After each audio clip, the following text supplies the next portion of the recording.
This short video is about how to write instructions.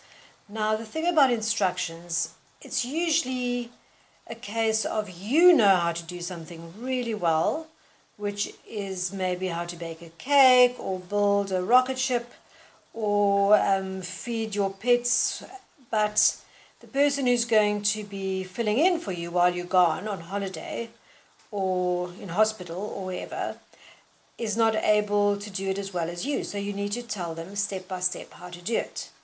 So you are going to describe something and how it is done.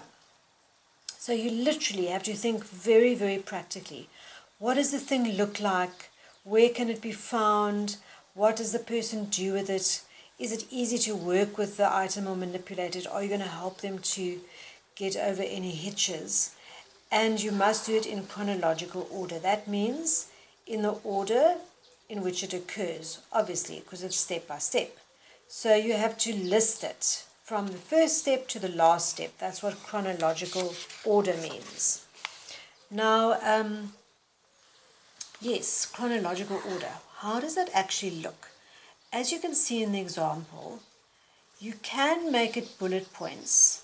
So you have your first instruction at the first bullet point, your second instruction at the second bullet point, and your third and your fourth and your fifth. Have at least 5 to 7, even 8 instructions depending on your word count.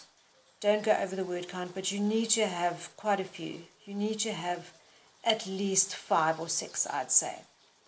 And you can bullet list them like that. You can also number them 1, 2, 3, 4, 5, so that it's clear what the steps are. And you must have a title, Instructions for Mouth-to-Mouth Artificial Respiration. So that's what this is about. But you can have another example, something more everyday. You're going away for the weekend and you ask a friend to take care of your new puppy and your rabbit. Write the instructions that a friend must follow. So here you're going to say, you're going to call it something like Instructions for Feeding the Pets. Okay, because your dog, your puppy, and your rabbit are obviously pets together.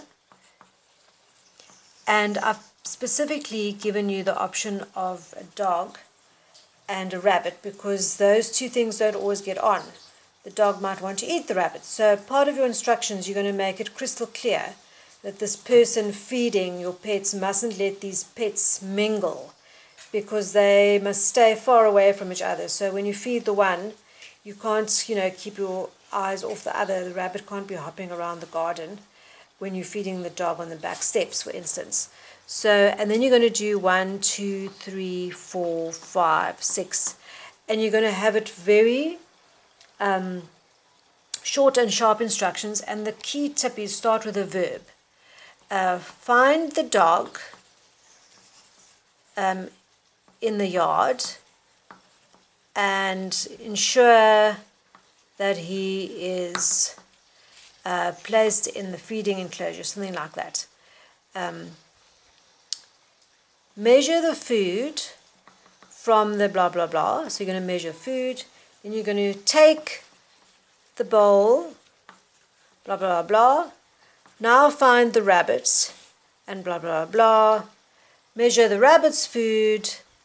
Ensure that he eats the full bowl because he's sometimes a bit lazy about eating. So you see what I'm doing? Each instruction starts with a verb. So you start with a verb, take, measure, ensure, find, all those kinds of verbs.